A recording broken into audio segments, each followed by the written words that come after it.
To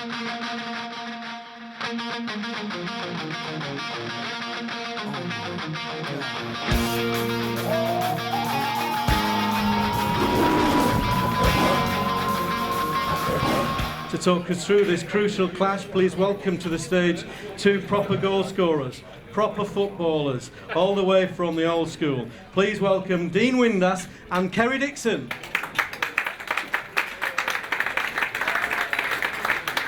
Dino, we'll come to you in a moment. Kerry, welcome to the KC Stadium, a proper Chelsea legend. You left Chelsea in '92 to join Southampton after a really successful period in your career. How's life after football? Well, life could always be better after football.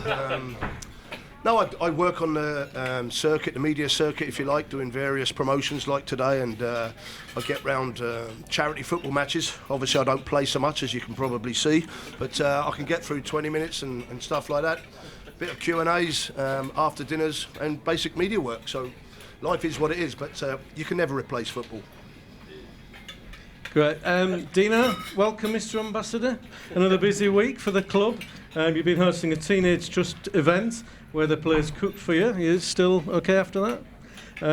So media work for next year's season card promotion and speaking to the Local Mind organisation about the importance of recognising mental health issues. They're really keeping you busy in this new role, aren't they?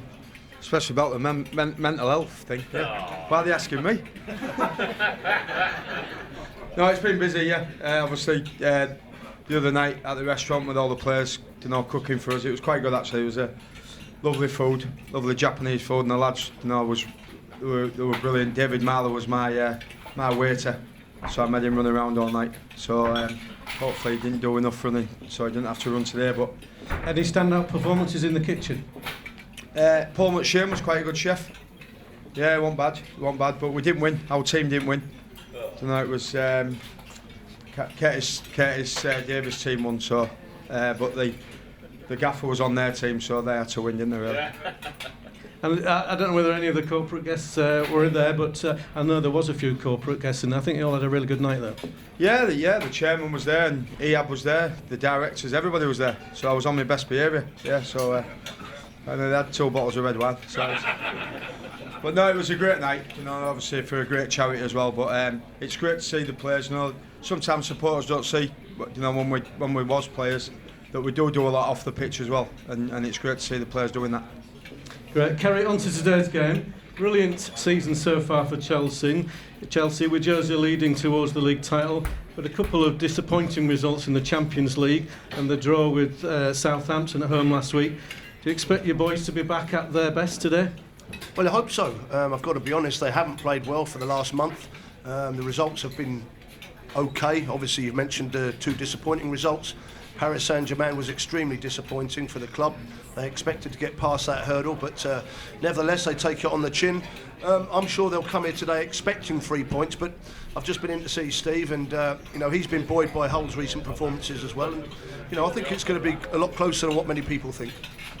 Dina, a point at Leicester last week, not a bad result, but in Jelavic and Hernandez, we had chances to win and the game and really give ourselves some breathing space.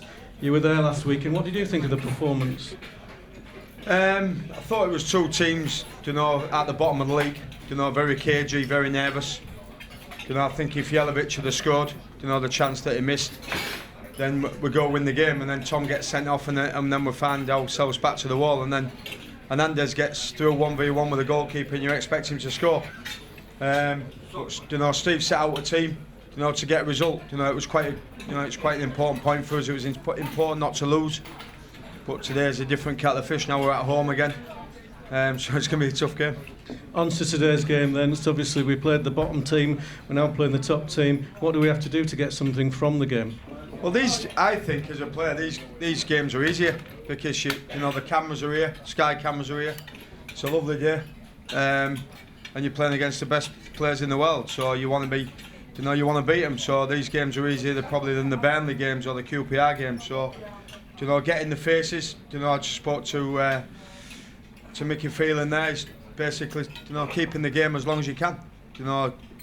We used to say as footballers, when you play the top teams, you can't concede early doors because it's very difficult to get a goal back, and then you have to change your shape and you have to get a goal back, and then that's when the game opens up. So stay in the game as long as you can. Burnley beat Man City. Why can't we win today? Do you think it's made a big difference, Phelan coming in? Massive. I spoke to the players on Monday night and they said he's brilliant on the training ground. They only get 1 day off a week now. So they are working hard on the fitness as well. I think it's important. I think the Man United, when he was there, that hardly got a day off. So they're in on the Sundays, and then they've got a day off on the Monday, and then they work Tuesday, Wednesday, Thursday, Friday, and then play on the Saturday. So yeah, it's a major impact that that Mickey's brought in, come in and he's done really well. Kerry, you scored 193 goals. Is that all? Third greatest goal scorer of all time, behind Tambling and Lampard. What do you make of this man banging in the goals this season, Diego Costa? Yeah, I think Diego is exactly what Chelsea needed. I think Jose identified last season that he needed a striker, and he's probably got one of the best around. Diego Costa is a finisher. He's a predator in the box. Listen, if the chance presents itself, he'll finish. Dino, speaking of forwards, we've lost Jelavic again this week due to his knee, but that means we could see Endoy partnered with Hernandez, or possibly Aluko. We do have options. What do you think Steve will do? Well, personally, against Chelsea today, I play Aluko, up with Endoy, because he can drop into midfield. Fabregas is their playmaker, so he can drop in on him. But then we can try to get him on the counter attack. But whatever system he plays, it makes no difference today. We know what Chelsea are all about. Like Kerry said, they've come out of the Champions League, so they'll be a little bit wounded.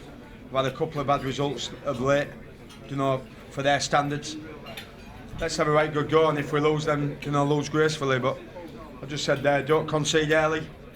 Anything can happen. Sending off decision, referee's decision, anything can happen.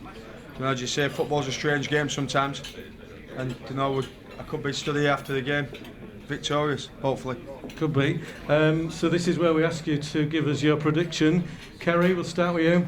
Yeah, I said it'd be tight, but although I hope Hull stay up, and I sincerely do, Steve's a friend of mine, I think Chelsea will win today, and I think it'll be 2-1. 2-1 to Chelsea. Dina? I know I'm ambassador, but I've got... Steve can't watch me, can he? It's been filmed. Oh, it's been filmed, isn't it? Listen, I take it. Listen, like any big games, the situation that we're in, it's going to be. I've said that we need 3 wins from now to the end of the season to be safe. Another point today would be fantastic. 3 points would be a bonus. So I'm going to sit on the fence and just going to go for a 0-0 or a 1-1. 0-0 or 1-1. Ladies and gentlemen, put your hands together, please, for Kerry Dixon and Dean Windass.